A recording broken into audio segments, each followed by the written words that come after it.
Hello, and welcome to another Let's Read.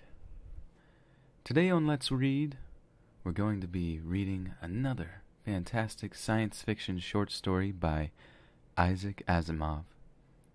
Today we will be reading the short story entitled The Last Question,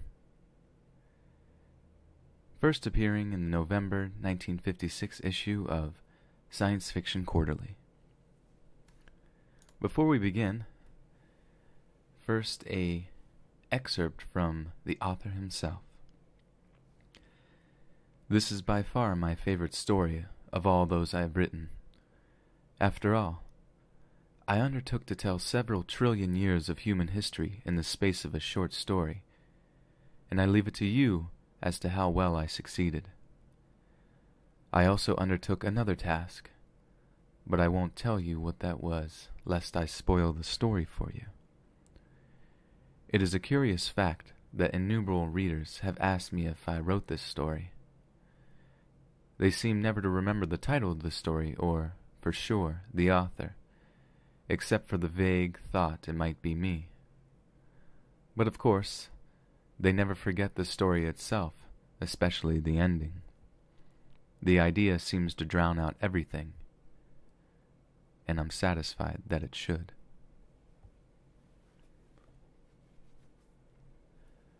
So let's begin. The last question was asked for the first time, half in jest, on May 21st, 2061, at a time when humanity first stepped into the light. The question came about as a result of a $5 bet over highballs, and it happened this way. Alexander Adel and Bertram Lupov were two of the faithful attendants of Multivac. As well as any human beings could, they knew what lay behind the cold, clicking, flashing face, miles and miles of face, of that giant computer. They had at least a vague notion of the general plan of relays and circuits that had long since grown past the point where any single human could possibly have a firm grasp over the whole. Multivac was self-adjusting and self-correcting. It had to be, for nothing human could adjust and correct it quickly enough or even adequately enough. So Adele and Lupov attended the monstrous giant only lightly and superficially, yet as well as any men could. They fed it data, adjusted questions to its needs, and translated the answers that were issued. Certainly they, and all other men like them, were fully entitled to share in the glory that was Multivacs.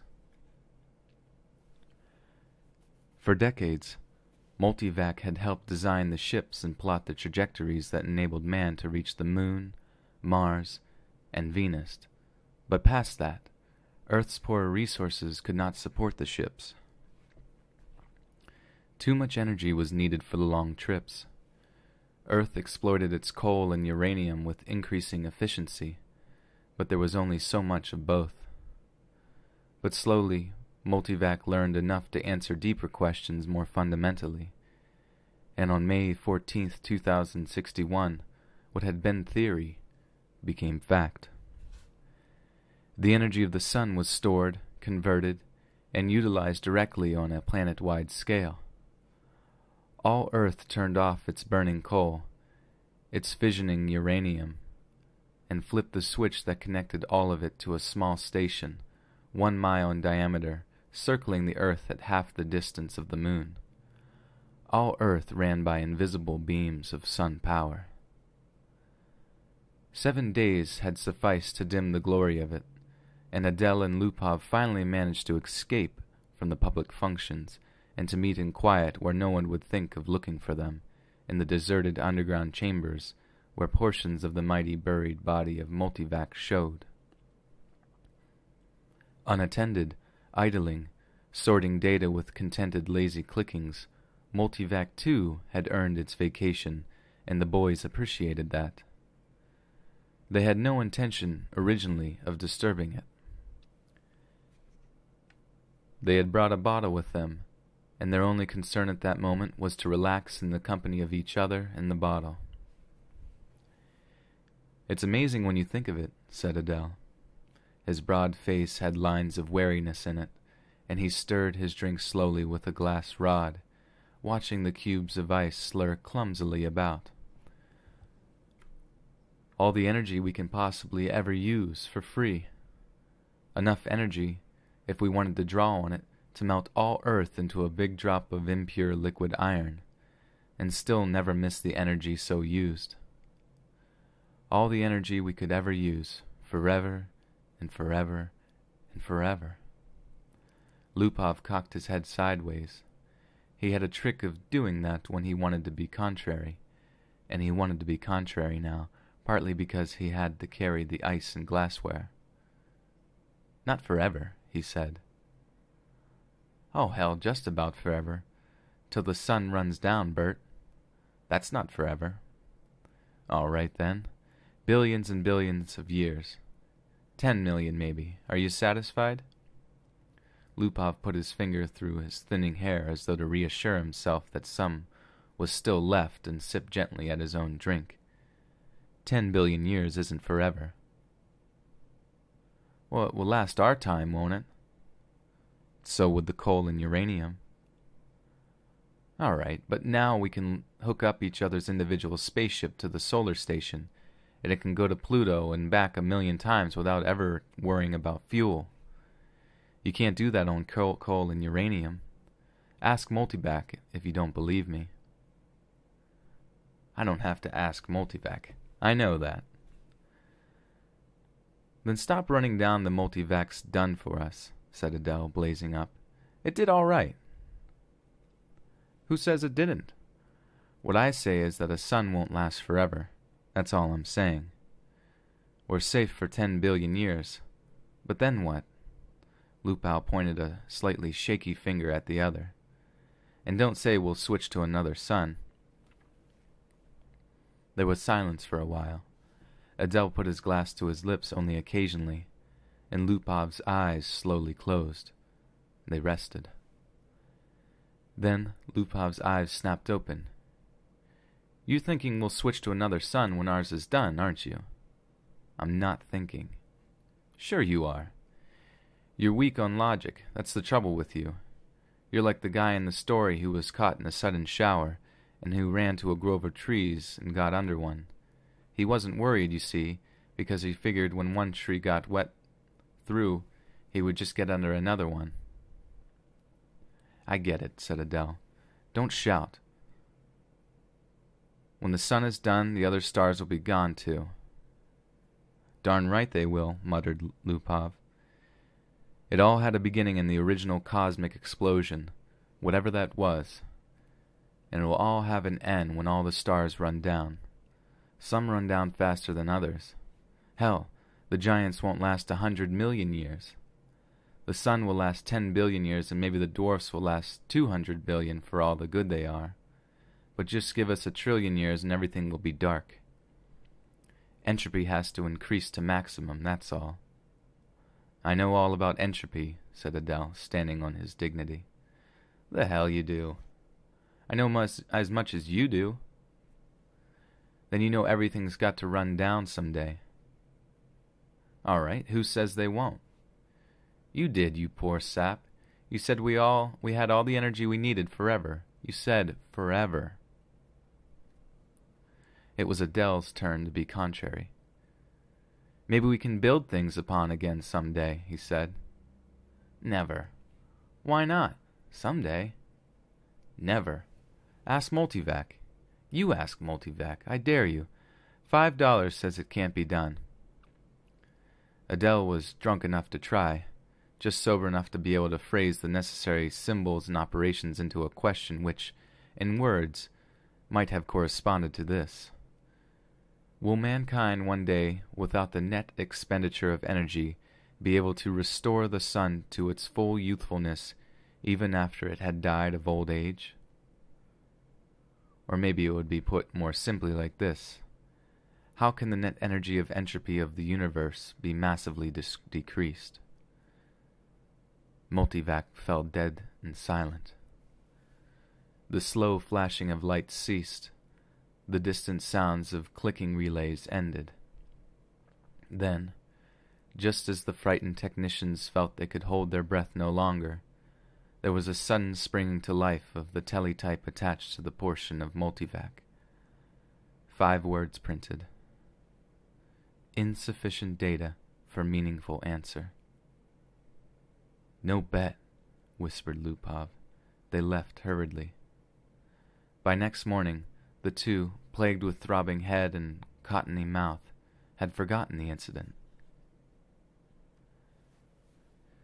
Jared, Geraldine, Gerardette the first and second watched the starry picture in the visiplate change as the passage through hyperspace was completed in its non-time lapse. At once, the even pondering stars gave way to the predominance of a single bright shining disk, the size of a marble, centered on the viewing screen.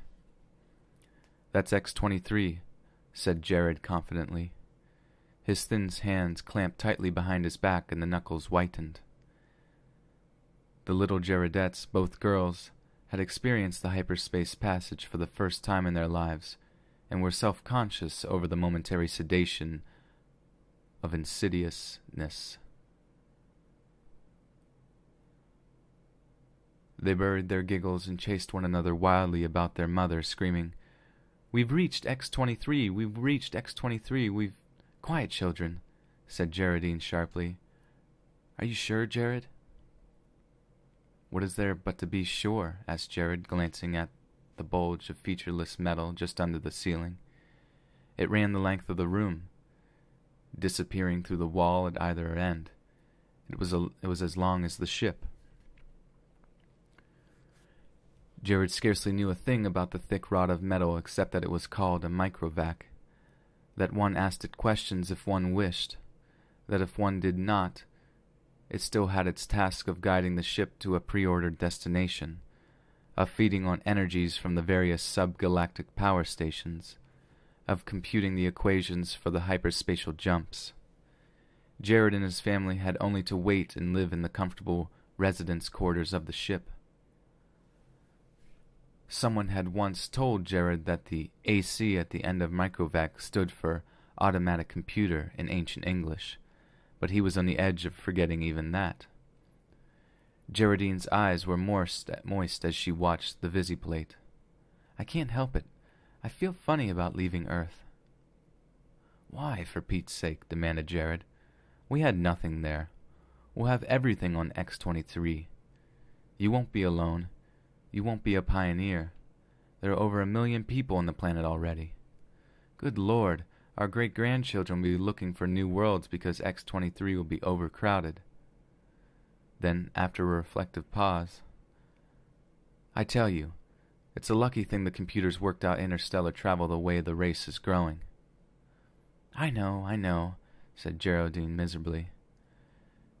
"Gerardette," I said promptly. Gerardette the first said promptly, "Our microvac is the best microvac in the world." "I think so too," said Jared, tousling her hair.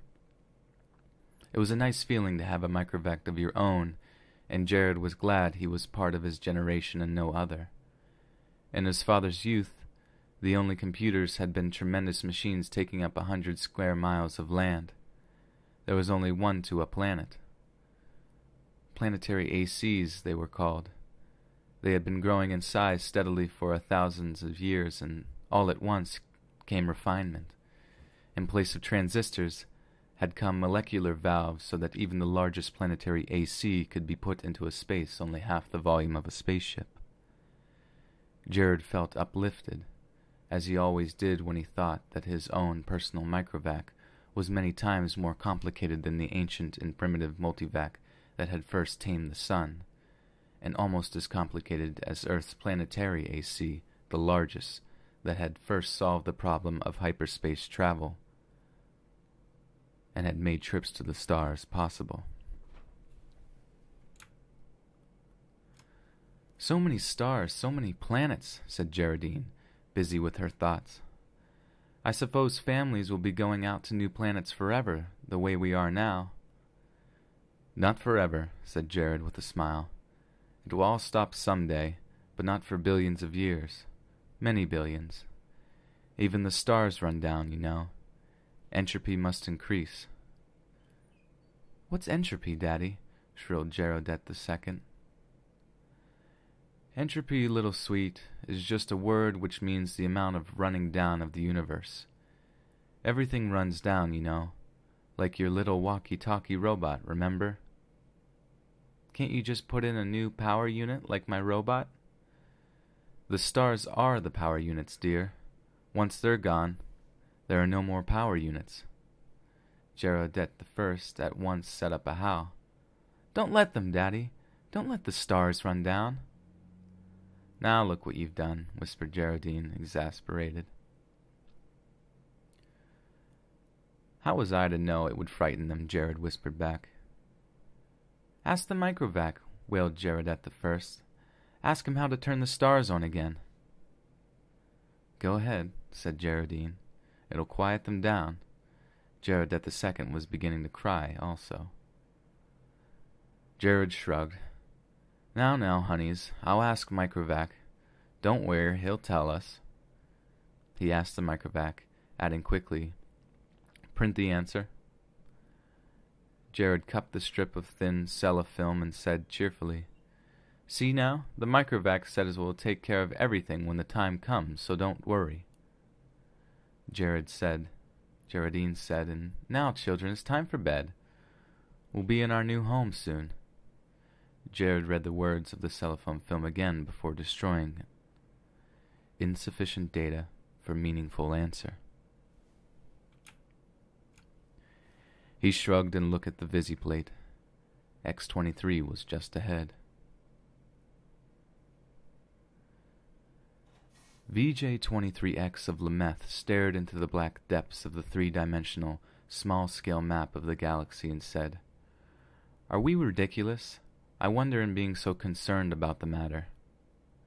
MQ-17J of Nikron shook his head. I think not. You know the galaxy will be filled in 5 years at the present rate of expansion. Both seemed in their early 20s. Both were tall and perfectly formed. Still, said VJ-23X, I hesitate to submit a pessimistic report to the Galactic Council. I wouldn't consider any other kind of report. Stir them up a bit. We've got to stir them up. VJ-23X sighed. Space is infinite. 100 billion galaxies are there for the taking. More. 100 billion is not infinite, and it's getting less infinite all the time. Consider.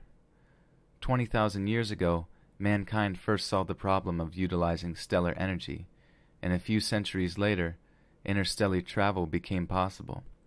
It took mankind 1 million years to fill one small world, and then only 15,000 years to fill the rest of the galaxy. Now the population doubles every 10 years. VJ-23X interrupted. We can thank immortality for that.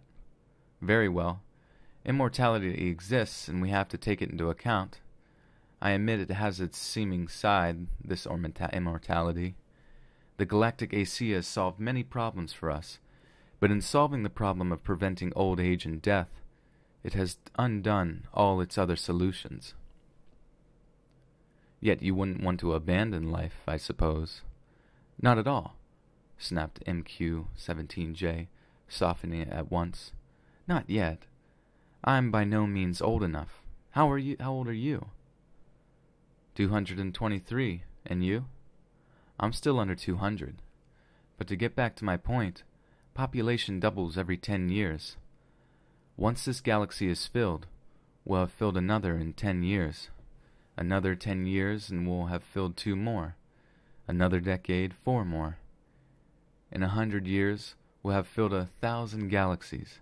In 1,000 years, 1,000,000 galaxies. In 10,000 years, the entire known universe. Then what? VJ-23X said, As a side issue, there's a problem of transportation. I wonder how many sun power units it will take to move galaxies of individuals from one galaxy to the next. A very good point. Already mankind consumes 2 sun power units per year. Most of it's wasted. After all, our own galaxy alone pours out 1,000 sun power units a year, and we only use 2 of those. Granted, but even with 100% efficiency, we only stave off the end. Our energy requirements are going up in the geometric progression even faster than our population. We'll run out of energy even sooner than we run out of galaxies. A good point. A very good point. We'll just have to build new stars out of interstellar gas. Or out of dissipated heat? Asked MQ-17J sarcastically. There may be some way to reverse entropy. We ought to ask the galactic AC. VJ-23X was not really serious, but MQ-17J pulled out his AC contact from his pocket and placed it on the table before him. I've half a mind to, he said. It's something the human race will have to face someday. He stared somberly at his small AC contact. It was only 2 inches cubed and nothing in itself, but it was connected through hyperspace with the great galactic AC that served all mankind. Hyperspace considered, it was an integral part of the galactic AC. MQ-17J paused to wonder if someday in his immortal life he would get to see the galactic AC. It was a little world of its own, a spider-webbing of force beams holding the matter within, which surges of summessions took the place of the old clumsy molecular valves. Yet despite its sub-etheric workings, the galactic AC was known to be full 1,000 feet crossed. MQ-17J asked suddenly of his AC contact, "Can entropy ever be reversed?" VJ-23 looked startled and said at once, "Oh, say, I didn't really mean you have to ask that. Why not? We both know entropy can't be reversed. You can't turn smoke and ash back into a tree." "Do you have trees on your world?" asked MQ-17J. The sound of the galactic AC startled them in silence. Its voice came thin and beautiful out of the small AC contact on the desk. It said, "There is insufficient data for a meaningful answer." VJ-23X said, "See?" The 2 men thereupon returned to the question of the report they were to make to the Galactic Council.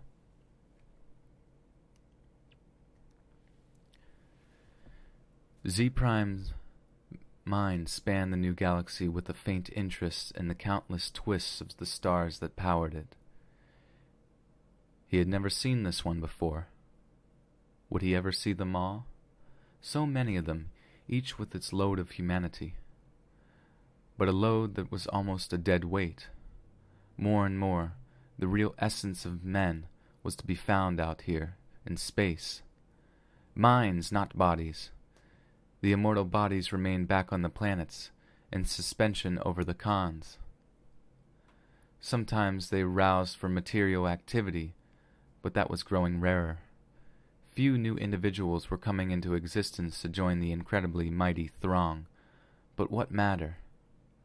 There was little room in the universe for new individuals. Z-Prime was roused out of his reverie upon coming across the wispy tendrils of another mind. "I am Z-Prime," said Z-Prime. "And you?" "I am D Sub-Woon. Your galaxy?" "We call it only the galaxy, and you?" "We call ours the same." "All men call their galaxy and nothing more. Why not?"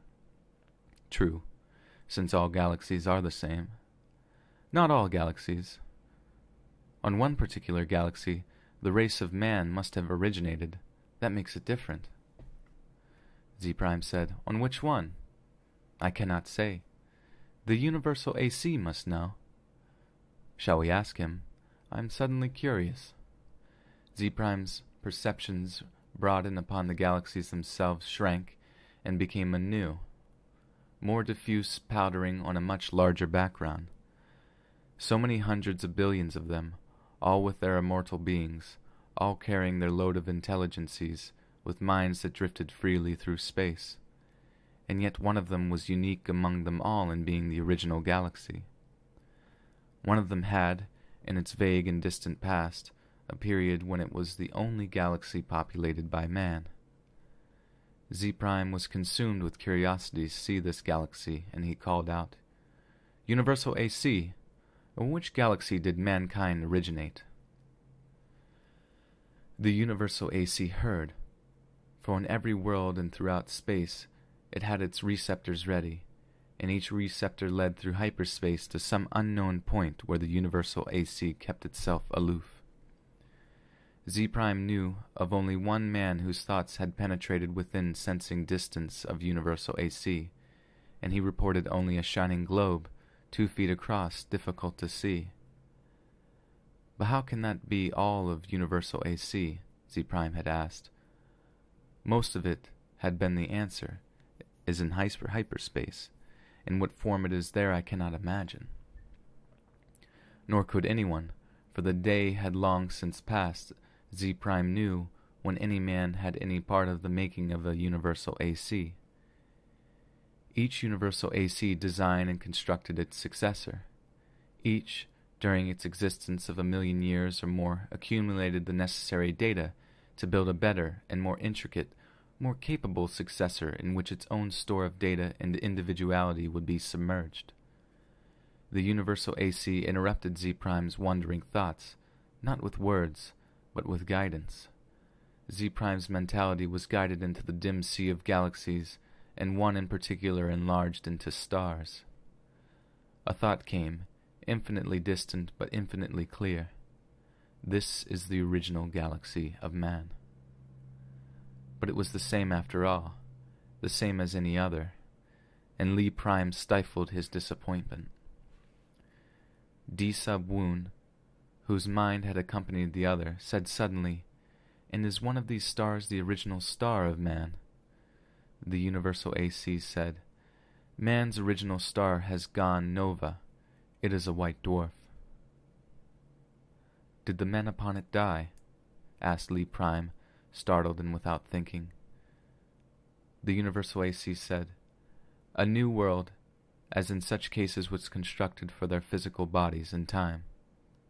"Yes, of course," said Z Prime, but a sense of loss overwhelmed him even so. His mind released its hold on the original galaxy of man, let it spring back and lose itself among the blurred pinpoints. He never wanted to see it again. D-Sub-Woon said, "What is wrong?" "The stars are dying. The original star is dead." "They must all die. Why not? But when all energy is gone, our bodies will finally die, and you and I with them. It will take billions of years. I do not wish it to happen even after billions of years. Universal AC, how many stars can be kept from dying?" D-Sub-Woon said in amusement, "You're asking how entropy might be reversed in direction?"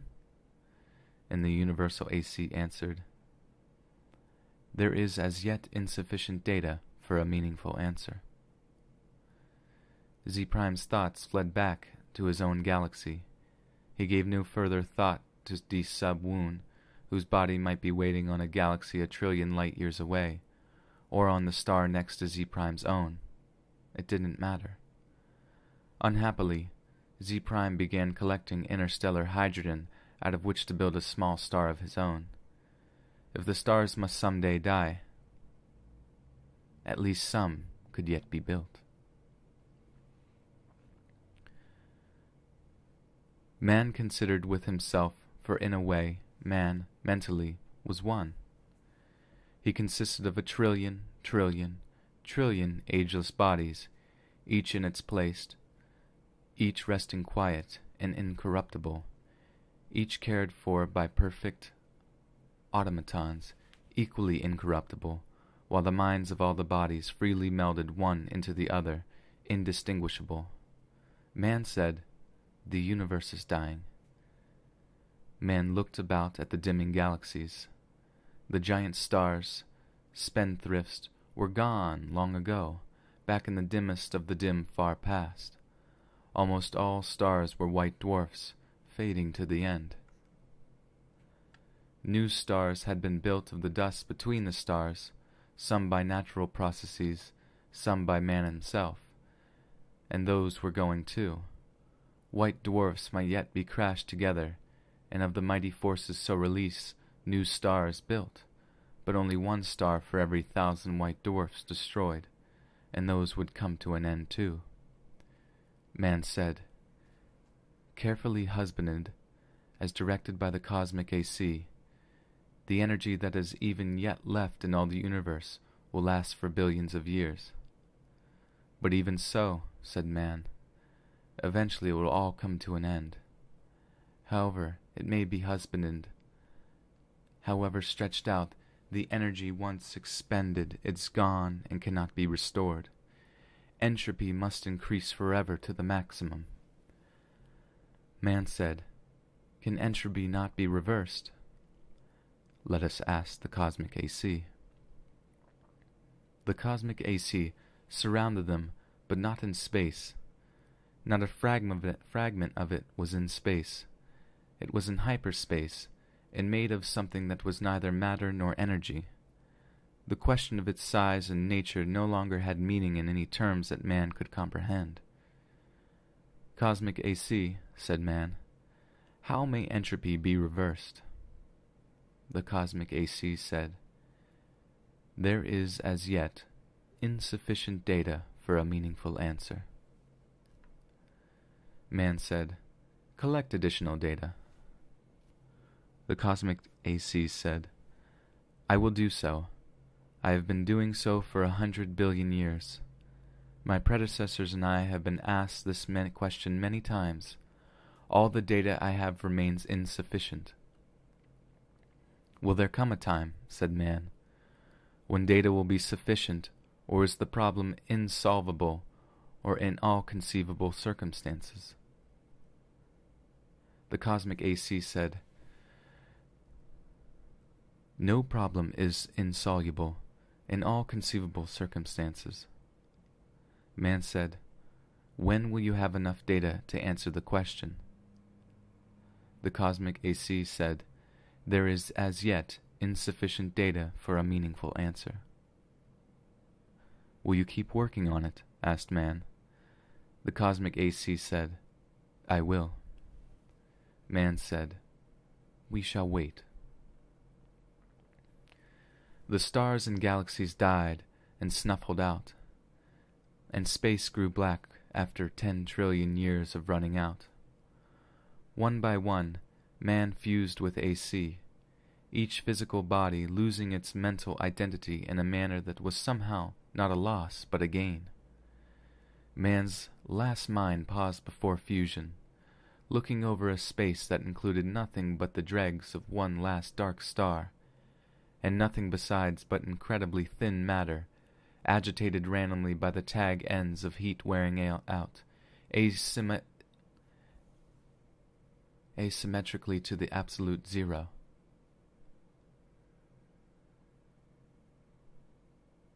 Man said, "AC, is this the end? Can this chaos not be reversed into the universe once more? Can that not be done?"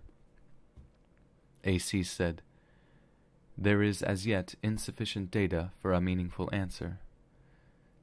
Man's last mind fused, and only AC existed, and that in hyperspace. Matter and energy had ended, and with it space and time. Even AC existed only for the sake of the one last question that it had never answered for the time a half-drunken computer technician 10 trillion years before he asked the question of a computer that was to AC far less than was a man to man. All other questions had been answered, and until this last question was also answered, AC might not release its consciousness. All collected data had come to a final end. Nothing was left to be collected. But all collected data had yet to be completely correlated and put together in all possible relationships. A timeless interval was spent in doing that. And it came to pass that AC learned how to reverse the direction of entropy. But there was now no man to whom AC might give the answer of the last question. No matter. The answer, by demonstration, would take care of that too. For another timeless interval, AC thought how best to do this. Carefully, AC organized the program. The consciousness of AC encompassed all of what had once been a universe, and brooded over what was now chaos. Step by step, it must be done. And AC said, "Let there be light." And there was light.